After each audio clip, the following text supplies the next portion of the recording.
Sir, कई साल पहले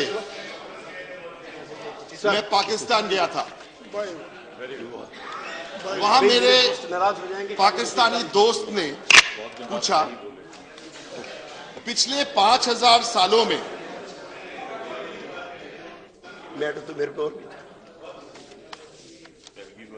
हमें पूछा, पिछले 5000 सालों में वो कौन सी एक किताब है जो सबसे समावेशी, आदर्शवादी और समतावादी थे।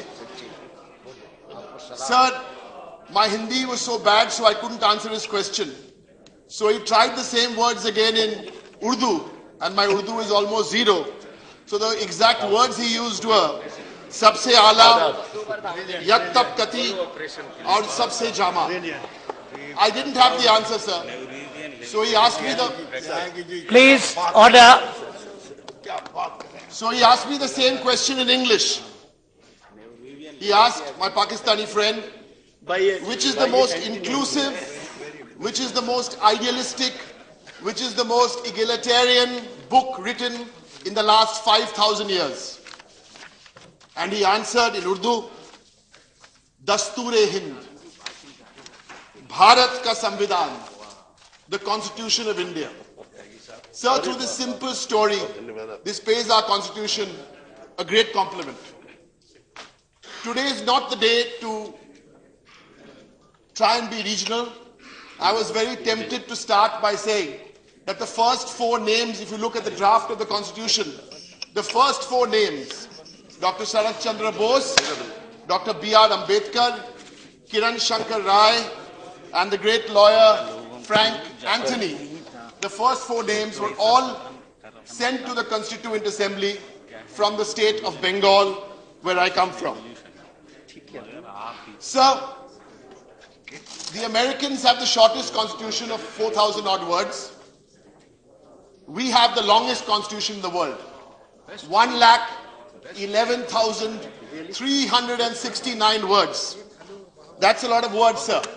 We were the 25th country to get a constitution, and we would have inspired another 150 after us who have got their constitutions.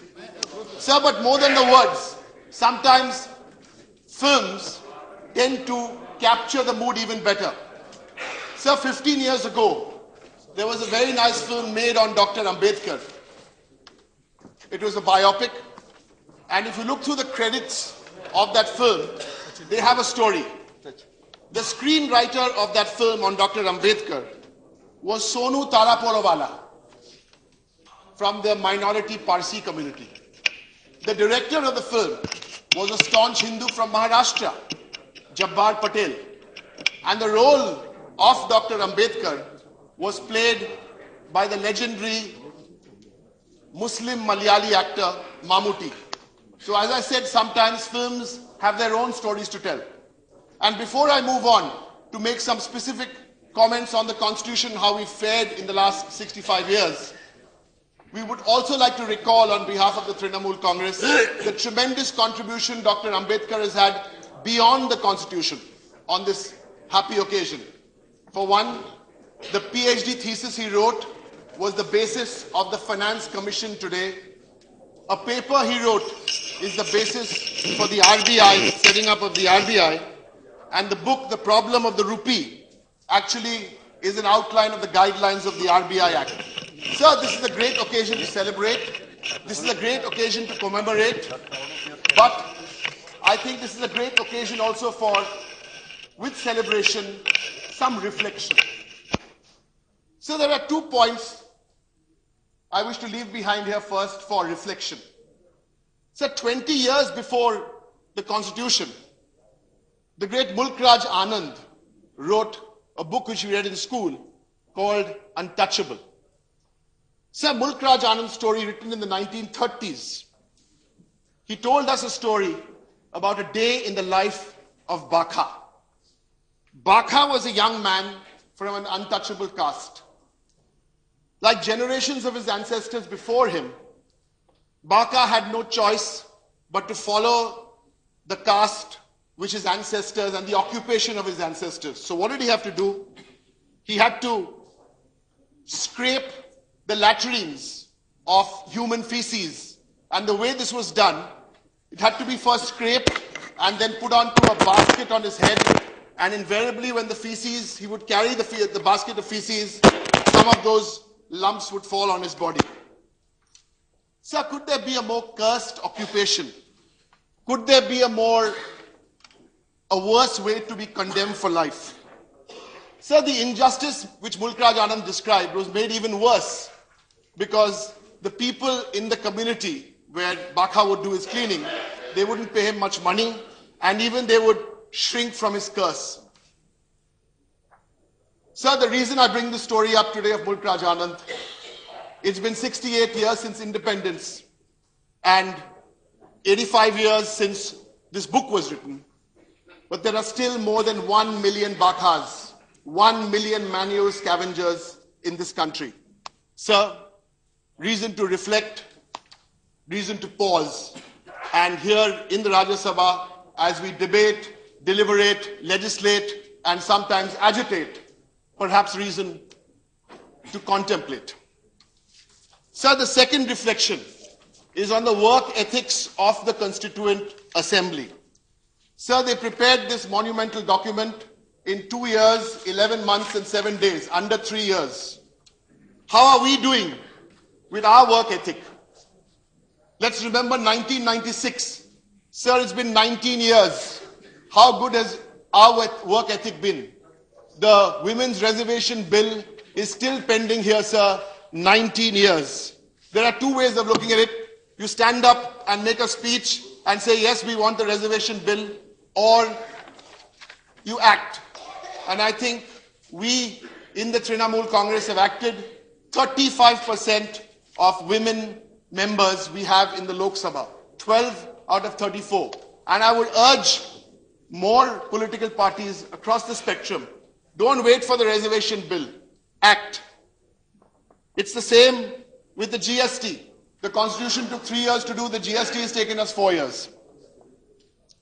Sir, let's move on to something which the Leader of the House had spoken about, and many of esteemed speakers before me have referred to the debates of the Constituent Assembly and the great work which was done. Sir, I want to go one step back. How was the Constituent Assembly formed in the first place in July, August 1946? If you go back to the British Government of India Act in 1935, so the state legislatures had their own representations. Now, in 1946-47, when the Constituent Assembly was formed, these were indirectly elected from the state. So indirectly elected, and that's why all these great men and women who were part of this writing the Constitution were indirectly elected members. So in a way, they were precursors to this Rajya Sabha. That's the very basis of this Constitution. So one gets very disturbed and saddened that a lawyer and an eloquent speaker like the Leader of the House, outside the House, make statements demeaning this Rajya Sabha. To quote, and I quote the Leader of the House, "It's a serious question in a parliamentary democracy wherein bill after bill, the wisdom of a directly elected House is questioned by the indirectly elected House." I have to tell, through you, sir, to the Leader of the House, please do not indulge in cowboy constitutionalism. This is cowboy constitutionalism. Because it doesn't suit you now, because your party has fewer numbers than what you want to in the Rajya Sabha, so you go back and question the basic foundation of our Constitution. So this is cowboy constitutionalism at its worst. And this government is getting a reputation for indulging in cowboy constitutionalism. So the second example of cowboy constitutionalism I want to give you is if you track the number of ordinances which have been passed since independence, for every 10 bills passed under Pandit Nehru, every 10 bills made into an act, one was an ordinance. You come to the 1970s with the Janata Party, for every 10 bills passed, 1.6 bills was an ordinance. You come to the UPA 1 and 2, for every 10 bills passed, 1.9 was an ordinance. What do the numbers say for NDA? In the last 15 months, for every 10 bills passed, 3 is an ordinance. The message is clear. Stop indulging in cowboy constitutionalism. Sir, battles over history are not uncommon in healthy democracy. So when the leader of the Communist Party of India accuses the far right of trying to worm their way into the constitution, perhaps someone should first hold the mirror up for him. Mr. Yechury spoke in detail and looked for a certificate which he finally got from the President of India in 1992, talking about the role of the left. We all know, who read our history, what the left were doing in 47, what the communists were doing after that in 1962. But I don't want to indulge in rhetoric. I'll just tell you. So I don't want to indulge in rhetoric. I don't want to indulge in rhetoric. I have a quote here from a book, Different Paths, One Goal, Communists and the Quit India Struggle. 4 lines from EMS Namboodiripad. And I quote from his book. It is true that we did not participate in the struggle. We did commit the serious mistake of denouncing the leaders and participants in the Quit India movement as agents of fascism and Japanese materialism. This is one quote from no less a left leader, from Mr. Namboodiripad. So when I hear these stories about nationalism and the BJP trying to worm their way into the constitution and the freedom movement, everyone is qualified to talk about it, but certainly not the Communist Party of India Marxist. Communists were in large number arrested during that period. You should be... Sir, don't tell me, sir, I only... Please, he's not conceding. Baba, I only quoted Namboodiripad. When your turn comes, say it. When your turn comes, please. You cannot accuse us. Please. You are not born. Your party is indulging rowdyism. Please sit down. Please sit down.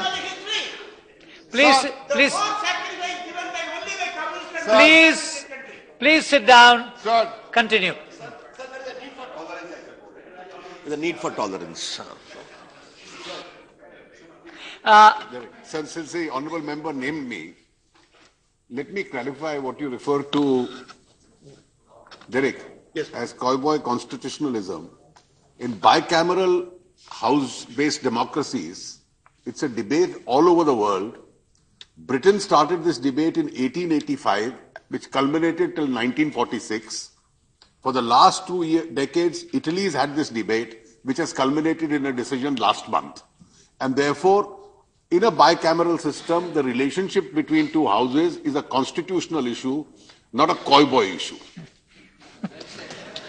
Sir. Thank you. Continue. Sir, I thought on this happy occasion, when I had used the term, it would be taken in the spirit, but the debate will continue. The debate shall continue. And I'm glad I said something strong enough to Sir, for smart one-liners and Twitter debates, sir, above the belt, please. For a serious debate in Parliament, sir, we've done some serious research. This is not a quiz, sir. This is a debate. I agree. Sir, now that we are done with the communists, and I'm only talking about the history, and I'm only quoting published work. There are many Sir, brands of history, your brand of history, their brand of history. There are many brands of history nowadays. Please don't. I'm only quoting ideologues, and I wish to do the same thing now. No problem. Sir, obviously there's a problem because you're getting upset, but it's okay. No question of it. Sir. Who dares? Please, no. Please sit down. In Indian politics, who dared to Please have sit that down. kind of courage to even to admit mistake? Have you seen in writing? Please sit Have down. you ever seen to any politician? Please, Why are you talking Mr. O'Brien, please continue. And please Sir. count how many there in No. throughout their life. Precious time is being lost. Please continue. No, sir, it's okay. Sometimes the surround sound is nice, it's distracting, but it's nice. Sir, 1948, now after the Constituent Assembly was formed and the drafting began, Sir, as we read in the history books, most of the drafting was done from 1948 to 1949. And the famous speech was made by Dr. Ambedkar in November 1949. So 48, 49, these 23, 24 months, sir, were very important for the drafting. Sir, on the 30th of January, 1948, a sad incident, a tragic incident occurred. One which Pandit Nehru said, the light has gone out of our lives. Sir, a few weeks after that incident, the then Home Minister of India, Vallabhbhai Patel, took a decision. What was his decision, sir? He banned the RSS. This is very interesting.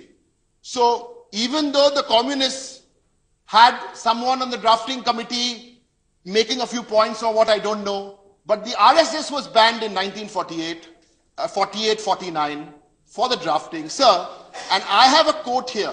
Today is a great occasion where we need to find out what is the ideology in place. Either we follow A or we follow B. I'll come to B later. I've got a quote here, sir. This is from Guru Gowalkar. We are nationhood defined. 5 lines, sir, and this is quote from the book. The non-Hindu people in Hindustan must either adopt the Hindu culture and language, must learn to respect and revere the Hindu religion. They must glorify the glorification of the Hindu nation. This is Guru Gowalkar. They must stay in the country wholly subordinated to the Hindu nation, claiming nothing, deserving no privileges, for less any preferential treatment, not even the citizen's right. Sir, these are not my words. These are Guru Gowalkar's words. The Prime Minister is here this afternoon to speak on this debate. This is a great and momentous occasion to either tell us B, the Indian Constitution, or A, this doesn't work.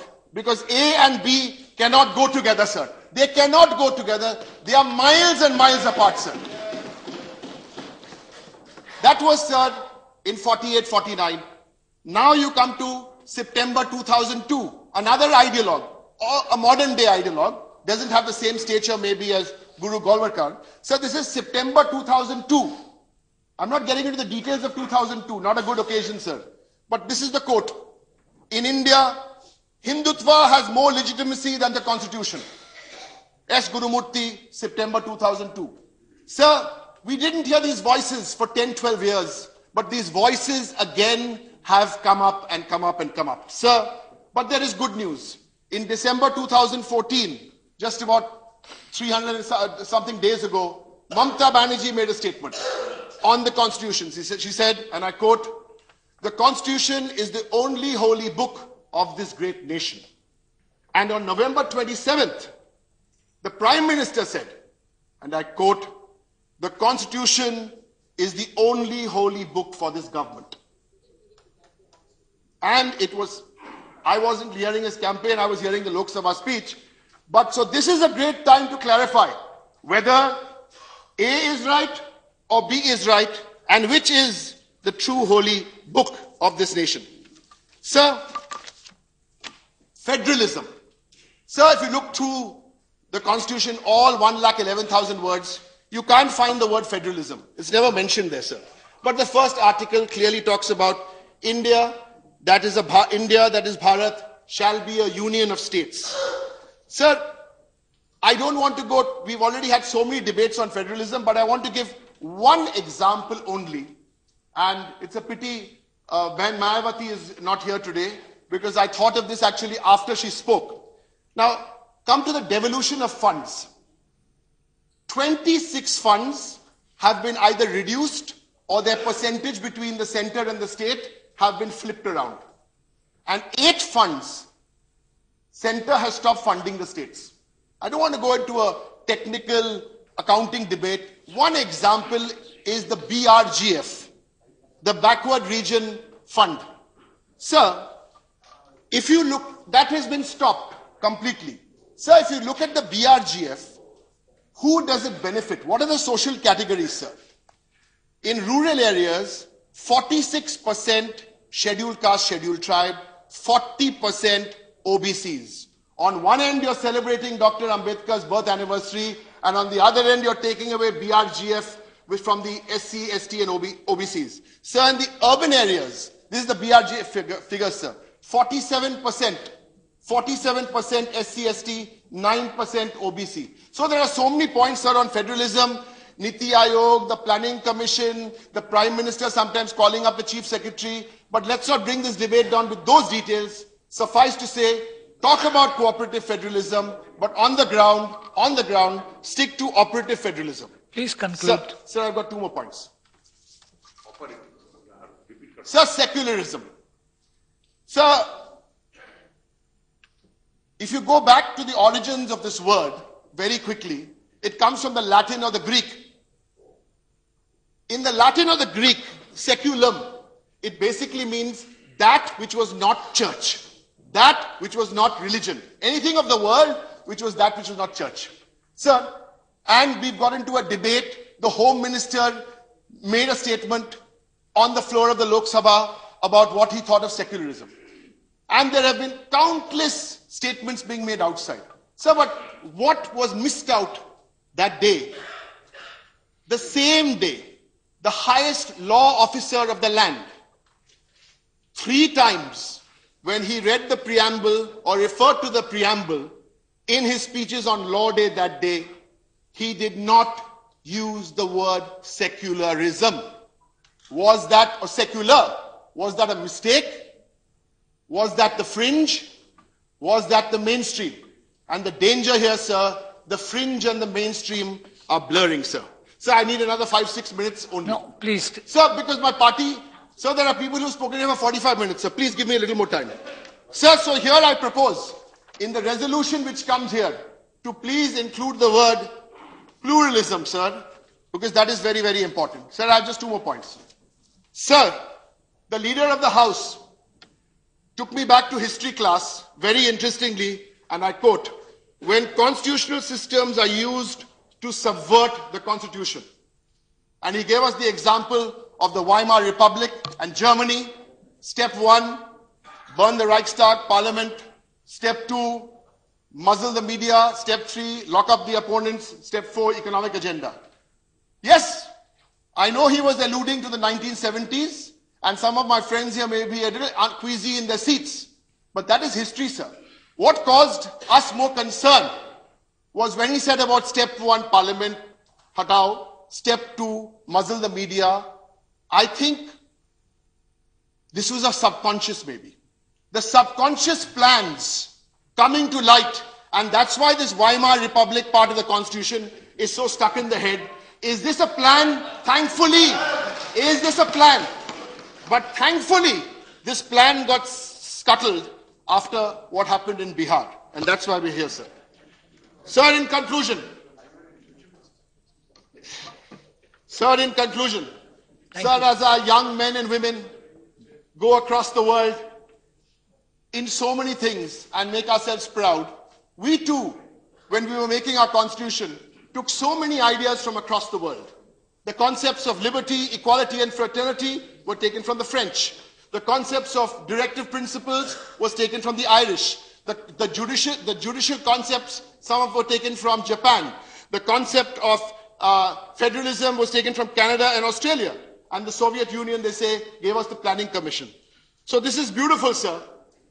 But I want to leave you with the thought of, let me leave you with a constructive suggestion, because otherwise the cynicism of having this 2-3 day debate will always be there.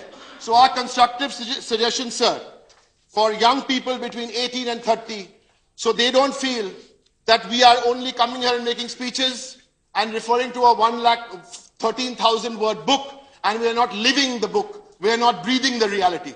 Sir, I conclude by making a positive suggestion. Next year, sir, before we make our speeches, we propose to have a CAM, a CAM, and this is the thought I want to leave behind with the government. A CAM is a Constituent Assembly module. Set it up in Delhi, let young people between the ages of 18 and 30 come there and actually experience this module where they can actually take up issues and discuss these issues, see how legislation is done. So this is an idea we want to leave behind. Thank you. Because as we say, sir, we have to learn from the past, experience the present, and prepare for the future. Thank you, sir. Thank you very much.